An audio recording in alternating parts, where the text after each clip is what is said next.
James Reed stood at the window of his modest apartment, watching the sunset paint the sky in brilliant orange hues.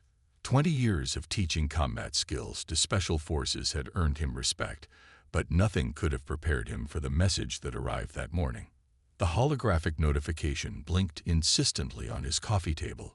URGENT. Diplomatic SUMNOS.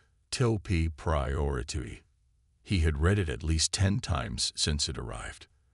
The words still seemed unreal. Your presence is requested by Her Majesty, Queen of the Crystalline Empire. The sound of engines pulled him from his thoughts. Looking up, he saw it. A ship unlike anything Earth had ever created. It descended through the clouds like a giant shard of diamond, catching the sunlight and breaking it into thousands of rainbow patterns across the city skyline.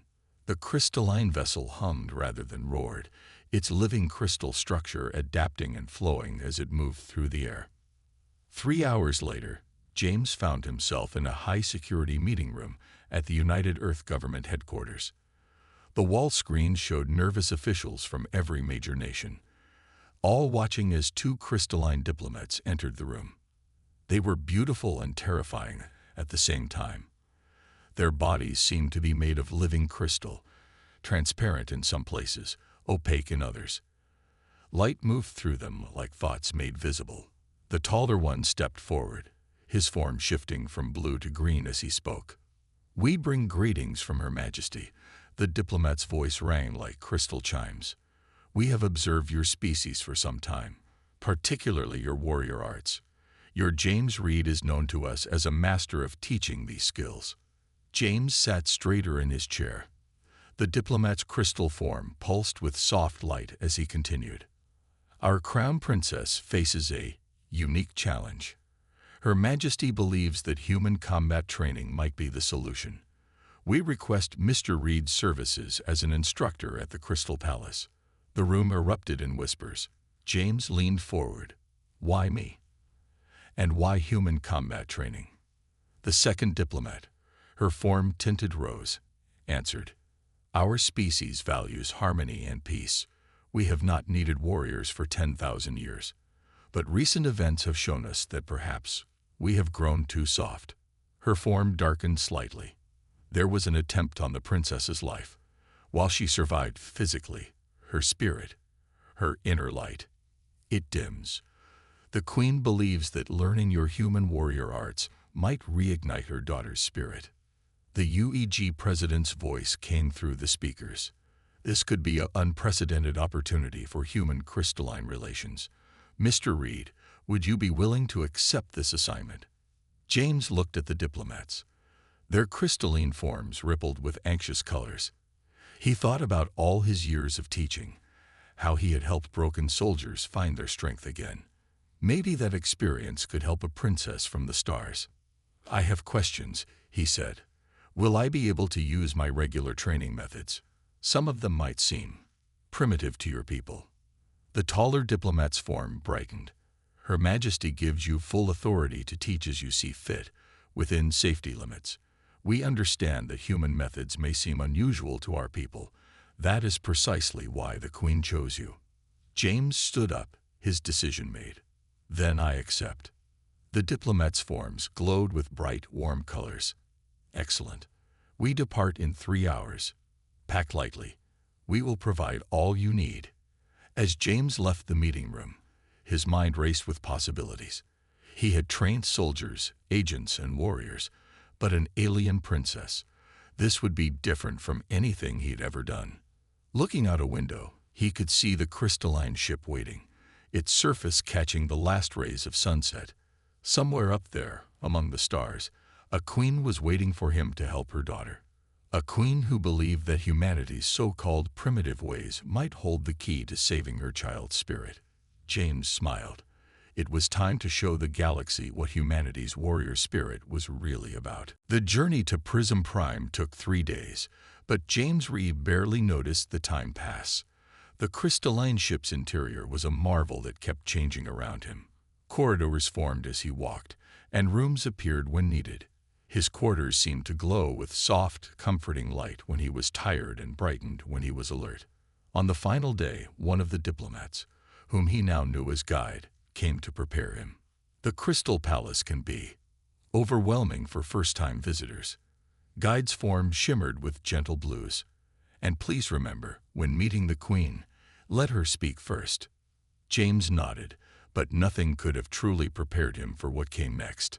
The ship descended through clouds that sparkled like diamond dust. Below them, the Crystal Palace rose from the ground like a mountain made of light. Towers spiraled upward, connected by bridges that seemed to float in the air. The entire structure pulsed with rainbow colors that flowed like water through its walls. As they landed, James noticed something odd. While parts of the palace blazed with brilliant light, one tower stood noticeably darker than the rest. Something told him that's where he'd find the princess. A group of crystalline guards met them at the landing pad. Their forms were more solid than the diplomats, with sharp edges and deep, serious colors. They led James through corridors that sang soft notes as they walked. The throne room took his breath away. The ceiling soared so high it disappeared into light, and the walls seemed to be made of frozen music. But all of this paled compared to Queen Aurora herself. She rose from her crystal throne, her form radiating light like a living sun. Colors danced through her transparent body: gold, silver, rose, and colors James had no names for. When she moved, the entire room seemed to move with her. "James Reed." Her voice rang like a perfect bell. "Welcome to our home." James bowed, remembering Guide's warning to let her speak first. When he looked up, he saw sadness in the Queen's ever-changing colors. "You must understand," she continued, her light dimming slightly. "What I ask is not just about teaching combat. It is about saving my daughter's future, and perhaps our people's future as well." She gestured, and a side door opened. Princess Dawn entered, and James finally understood the Queen's worry. Where the Queen blazed with light, the princess barely glowed. Her crystalline form was clouded, colors moving sluggishly within. She reminded James of soldiers he'd seen after their first battle, present in body but lost in spirit. "Mother," Dawn's voice was barely a whisper, "is this really necessary?" "My daughter." Aurora's colors shifted to gentle blues and greens. "You are our future. Your light must not fade." James studied the princess carefully. He'd seen this before, not in crystalline aliens, but in humans. The posture, the dim eyes, the way she seemed to draw into herself. This wasn't just fear. This was deeper. "Your Majesty." James spoke carefully. "May I ask the princess a question?" The Queen nodded, her colors swirling with interest. James turned to Dawn. "Princess, do you want to learn to fight?" The throne room went silent. Dawn's form flickered with surprise, the most emotion she'd shown yet. I don't know," she admitted. "Our people haven't needed to fight for thousands of years. We solve problems through harmony, through resonance." James smiled. "Fighting isn't just about hurting others. Sometimes it's about finding the strength to stand up again when life knocks you down." Something changed in Dawn's clouded form. A tiny spark of light, there and gone so fast, James almost missed it. But Queen Aurora saw it too. Her colors brightened hopefully. "You will begin tomorrow," the Queen declared. "James Reed, I entrust you with my daughter's training." And her voice softened, with her spirit. As guards led James to his quarters, he looked back at the princess. Behind her clouded surface, he had seen that spark. It wasn't much, but it was a start. Tomorrow, he would begin teaching an alien princess how to fight. But first, he would teach her how to find her own strength again. The training room the palace provided was beautiful but wrong. Everything was too perfect, too crystalline, too safe. James Reed spent his first morning changing it. He brought in training mats, simple wooden practice weapons, and even some earth plants. The crystalline attendants watched in confusion as he made their perfect room messy. "First lesson," James said when Princess Dawn arrived, her form still clouded and dim. "Sometimes beauty comes from imperfection." The princess stared at the change room. I come understand. You've made it. Chaotic. Life is chaotic. Princess, we don't learn by staying in perfect, controlled spaces. James picked up a wooden staff. Now, have you ever held a weapon before? Dawn's form rippled with discomfort. Our people don't use weapons. We haven't for thousands of years. We use resonance and harmony to solve problems. James nodded. Show me. Dawn raised her crystalline hands, and the air hummed. Two crystal formations grew from the floor, their shapes twisting until they merged in perfect harmony. This is how we build, how we create, how we solve conflicts. Through perfect resonance. Beautiful, James admitted. But tell me, what happens when something disrupts that resonance? The princess's form darkened. James knew he'd hit a sensitive point.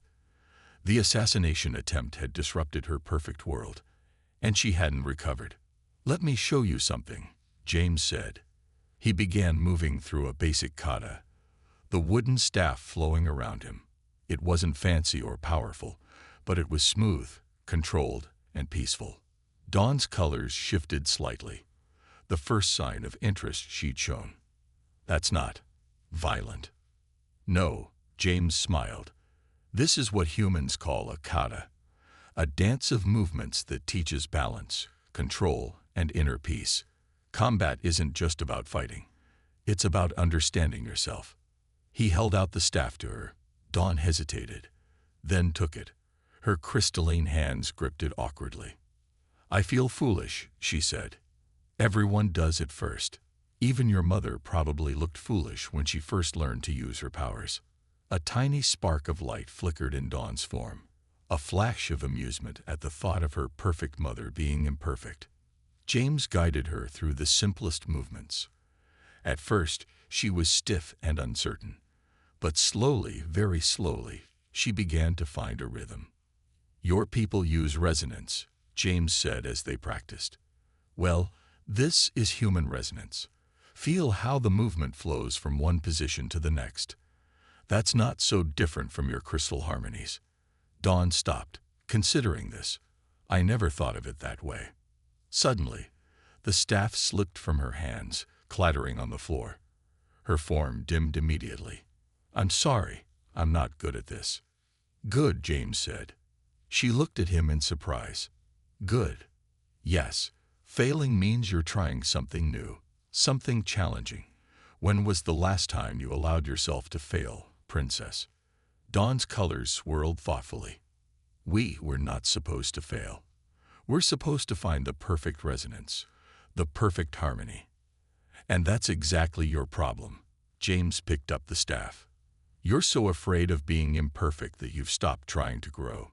Tell me, does a crystal form perfectly the first time? No, Dawn admitted. It grows, changes, faces pressures and forces. Exactly, James smiled. So why should you be any different? For the first time, Dawn's form brightened noticeably. It wasn't much, just a small glow, like a candle in fog.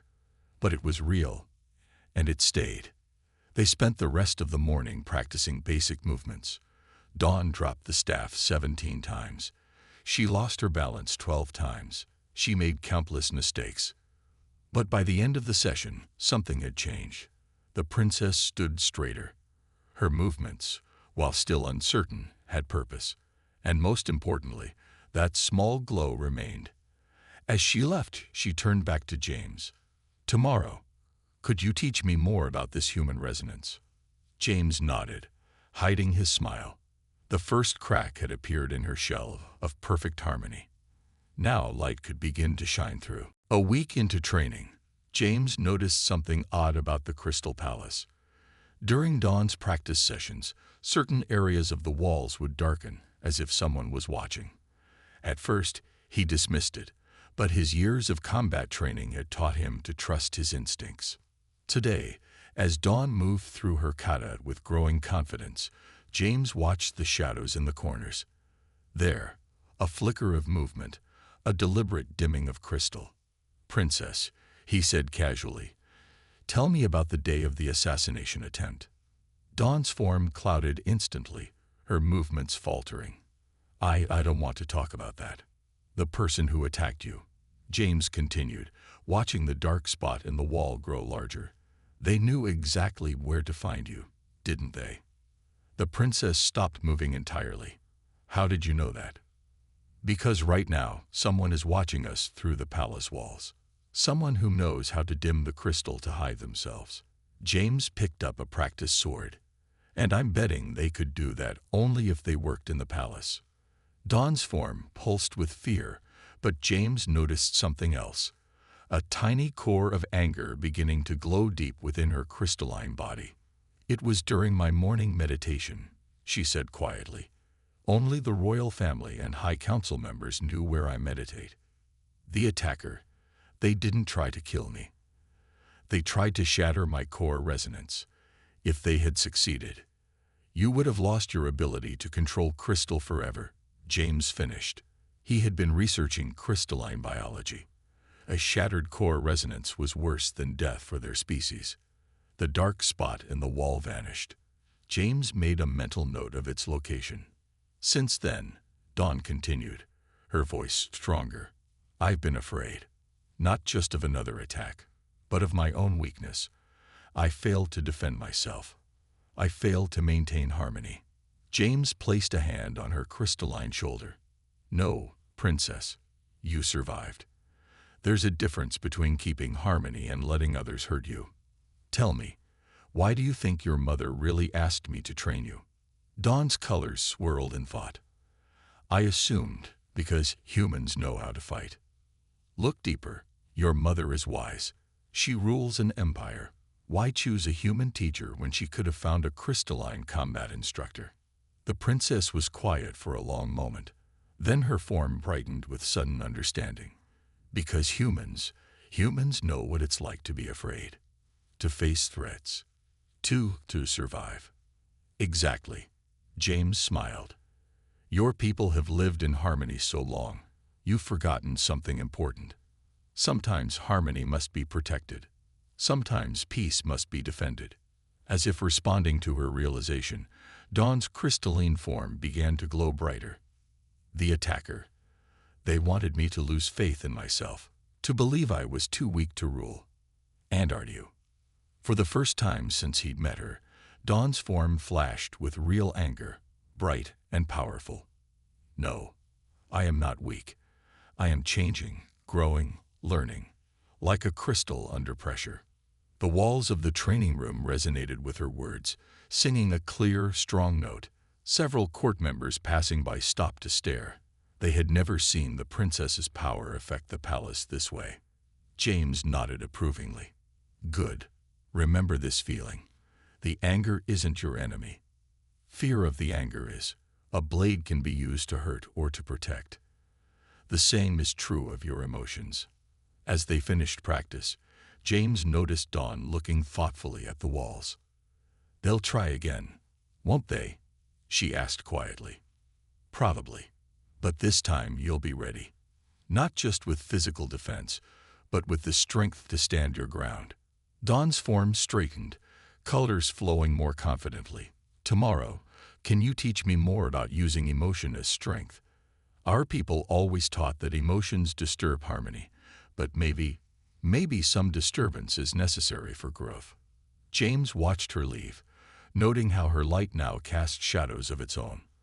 The ones hiding in the darkness would soon learn. Sometimes the best way to preserve harmony was to be strong enough to defend it. And in the darkened corner of the palace, unseen figures began to worry. The princess they had hoped to weaken was instead growing stronger, in ways they had never expected. 3 weeks into training, the Crystal Palace hummed with tension. Princess Dawn's growing strength was impossible to ignore. When she walked through the halls now, the crystal walls sang with her passage. Her once dimmed form glowed with increasing confidence, casting rainbow patterns on the walls. This morning, James found her already in the training room, practicing with a crystal staff she had formed herself. You're early, he said, watching her move through the kata he taught her. Her movements flowed like water, each stance perfect. I couldn't sleep, Dawn admitted, her form pulsing with excitement. I discovered something last night. Watch this. She closed her eyes, concentrating. The crystal staff in her hands began to glow. As she moved through the kata, the staff left trails of light in the air. Each movement created patterns that hung in space, glowing with inner fire. I combined your teaching with our crystal resonance, she explained. The movements aren't just movements anymore. They're songs in light. James walked around the glowing patterns. Impressive. You've taken what I taught you and made it your own. Suddenly, the lights in the training room flickered. Dawn's patterns wavered. Something's wrong, she said, her form tensing. The palace's resonance. It's being disrupted. A deep tremor ran through the building. The crystal walls, usually singing with gentle harmonies, began to screech with discordant notes. Dawn winced, her own form flickering in response. The central resonance chamber, she gasped. Someone's interfering with it. The palace's harmony is failing. James grabbed his sword. Can you locate the source? Dawn closed her eyes, extending her senses through the crystal structure. Below us, near the palace's heart. But the disruption, it's making it hard to focus. Then we go together. James headed for the door. This is what you've been training for, Princess. They raced through corridors that were beginning to lose their shape. The perfect crystal walls wavered like water, their resonance disrupted. Other crystallines they passed were in obvious distress, their forms flickering and dimming. The palace is tied to all our lives, Dawn explained as they ran. If its harmony fails completely. She didn't need to finish. James could see the fear in the faces they passed. This wasn't just an attack on a building. It was an attack on the crystalline people themselves. They reached the central chamber's entrance. 2 guards lay on the floor, their forms barely glowing. Inside, they could hear the crack and groan of crystal under stress. Dawn knelt beside the guards, touching their forms gently. Light flowed from her into them, and their glow strengthened slightly. You've learned to share your resonance, James observed. Yes. Dawn stood, her form blazing brighter. You taught me that strength isn't just for fighting. It's for protecting others. The chamber door was sealed, but Dawn placed her hands on it. Her light pulsed through the crystal, and the door dissolved. Inside, they found 3 robed figures around the central resonance crystal, a massive formation that pulsed with the palace's heartbeat. The figures were using dark crystals to disrupt its natural harmony. Stop. Dawn's voice rang with authority. You're hurting everyone in the palace. The figures turned. James recognized council members he'd seen watching their training sessions. The hair proves our point, one said, looking to human violence for solutions instead of seeking harmony. Dawn stepped forward, her light filling the chamber. You're wrong. True harmony isn't weak. Sometimes it must be strong enough to face discord. She raised her hands, and every crystal in the room responded. Light flowed from her in waves, meeting the dark resonance and pushing it back. The chamber filled with competing songs, the dark, discordant notes of the attackers against Dawn's clear, strong harmony. James watched in amazement as Dawn moved through the forms he taught her, but now each movement released waves of resonant energy. She wasn't just fighting. She was rewriting the song of the palace itself. The human taught me that strength and harmony aren't opposites, she declared, her voice carrying the weight of crystal song. They're the same thing, seen from different angles. Now shall we discuss this in harmony, or must I show you just how strong harmony can be? Her light filled the chamber, and for the first time, the conspirators began to look afraid. The news spread through the Crystal Palace like light through prisms. Princess Dawn had stopped the attack on the central resonance chamber, but the crisis wasn't over. The 3 council members she'd caught were only part of a larger group. In the Grand Assembly Hall, Queen Aurora sat on her crystal throne, her form radiating controlled anger as she addressed the gathered court. Dawn stood beside her, glowing with newfound strength. James watched from the side, noting how the princess now stood as tall as her mother. You have committed treason. The queen's voice rang through the hall. not just against the crown, but against the harmony of our people. The lead conspirator, Lord Vale, stepped forward. His crystalline form was old and sharp-edged, like ancient quartz. We acted to preserve our ways. The princess learns human violence. She taints our perfect harmony with primitive methods. Primitive. Dawn's voice cut through the murmurs. The walls of the hall resonated with her words. Show me your perfect harmony, then. Show me how it would have saved our people when you disrupted the palace's resonance. Lord Vale's form darkened. You dare question 10,000 years of tradition. Then perhaps we should settle this in the traditional way. The assembly hall went silent. Queen Aurora's colors swirled with concern. I invoke the crystal trial, Lord Vale announced. If the princess is truly worthy to lead us, let her prove it in the ancient arena. Unless, his tone turned mocking. She prefers human brawling. James stepped forward to object, but Dawn raised her hand to stop him.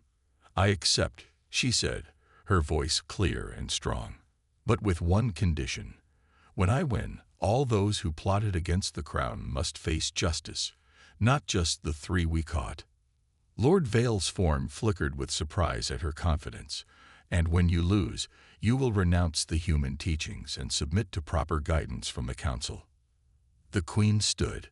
The crystal trial will begin at dawn tomorrow. As the court dispersed, James followed Dawn to the training room. You know this is a trap, he said. Dawn nodded, forming a practice staff from crystal. Of course, they chose the trial because they think human training has made me forget our ways.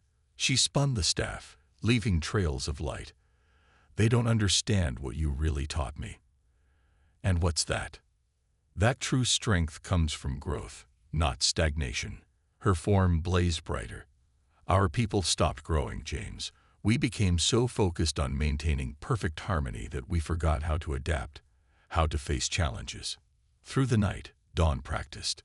But she wasn't just running through combat forms. She moved between human martial arts and crystalline resonance techniques, blending them in ways neither culture had seen before. The training room filled with light and song. James watched her create something new, not just movements, but a fusion of 2 worlds. You've surpassed what I could teach you, he said quietly. Dawn paused, her form glowing with warmth. No, I built upon what you taught me.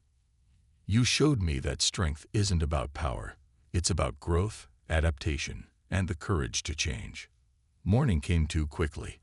The ancient arena was a perfect circle of crystal, set deep within the palace. The entire court gathered to watch, their forms creating a rainbow of worried colors. Lord Vale arrived wearing traditional crystal armor. His form hardened for combat. Last chance, princess, renounce these human ways. Dawn stepped into the arena wearing no armor, but her form shone brighter than James had ever seen it, casting light on every face in the crowd. The human ways, as you call them, taught me something our people forgot, she said, her voice carrying to every corner. They taught me that harmony isn't about avoiding conflict, it's about finding balance within it. She raised her hands, and the arena filled with her light. Lord Vale took his stance, dark crystals forming around him. The crystal trial was about to begin, and with it, Dawn would show her people that true harmony wasn't found in rigid tradition, but in the courage to grow and change. The ancient arena hummed with tension as Dawn and Lord Vale faced each other. Their crystalline forms cast different lights, Vale's sharp and cold, Dawn's warm and bright. Every member of the court watched in silence, knowing they were about to witness more than just a trial. Vale struck first. Dark crystals shot from the ground like spears, their resonance a harsh screech. But Dawn moved like water, flowing between them in the smooth motions James had taught her. Each dodge was also a step forward. Each defensive move brought her closer. Stand and fight properly. Vale snarled, sending waves of disruptive resonance toward her. Dawn's response was unexpected. She smiled. As you wish. She dropped into the first stance James had ever taught her. But as she moved through the kata, something extraordinary happened. Her form began to pulse with light and rhythm with her movements. Each step, each turn, each motion sent waves of harmonious resonance through the arena. The crystal floor beneath them began to sing. Vale attacked again, forming a sword of dark crystal. He was skilled. 10,000 years of tradition had made him powerful. But Dawn had learned something new: how to bend without breaking, how to flow while staying strong. She met his blade with a crystal staff formed from her own light. When their weapons clashed, two different songs rang out. Vale's was all harsh power, forcing its way through the air. Dawn's was complex harmony, turning his strength aside. "You fight like a human." Vale spat the words like venom. "No," Dawn replied calmly, spinning away from his attack. "I fight like myself. I am not just tradition, not just change. I am both." Her movements became a dance of light and crystal. James watched proudly as she used everything he'd taught her, not just the fighting forms, but the deeper lessons: how to find strength and flexibility, how to turn defense into attack, how to stay true to yourself while growing stronger. Vale's attacks grew desperate. Dark crystals erupted from every direction, their discordant resonance making older crystallines flinch. But Dawn didn't fight the discord. Instead, she took its energy and transformed it, like James had taught her to use an opponent's strength against them. The arena filled with light and sound, a battle fought with resonance as much as physical movement. Vale's dark crystals would strike, only to be caught in Dawn's harmonious patterns and transformed into pure light. Then Dawn did something unprecedented. As Vale launched his strongest attack yet, she stepped forward and opened her arms wide. "I am not your enemy." Her voice rang with crystal song. "Our people need both tradition and growth. We need both harmony and strength." Her light touched Vale's dark crystals, and instead of fighting them, she harmonized with them. The harsh notes softened, blended, became part of a greater song. Vale struggled against it, but Dawn's resonance was too pure, too strong. "This is what the human taught me," Dawn declared, her voice carrying to every corner of the palace. "True strength isn't about destroying what challenges us. It's about growing strong enough to transform it into something better." The dark crystals crumbled. Vale fell to his knees, his form dimmed by exhaustion and shock. Dawn stood over him, glowing like a star. "Do you yield?" she asked softly. Vale looked up at her, at the princess who had become so much more than anyone expected. "I yield." The arena erupted in crystal song as the court witnessed something they had never seen before. Perfect harmony born from conflict, tradition transformed by change. Queen Aurora stepped forward, her own light blazing with pride. "The trial is complete. Princess Dawn has proven herself not just worthy to lead, but worthy to guide us into a new age." Dawn turned to James, her form radiating joy and gratitude. "Thank you, my teacher.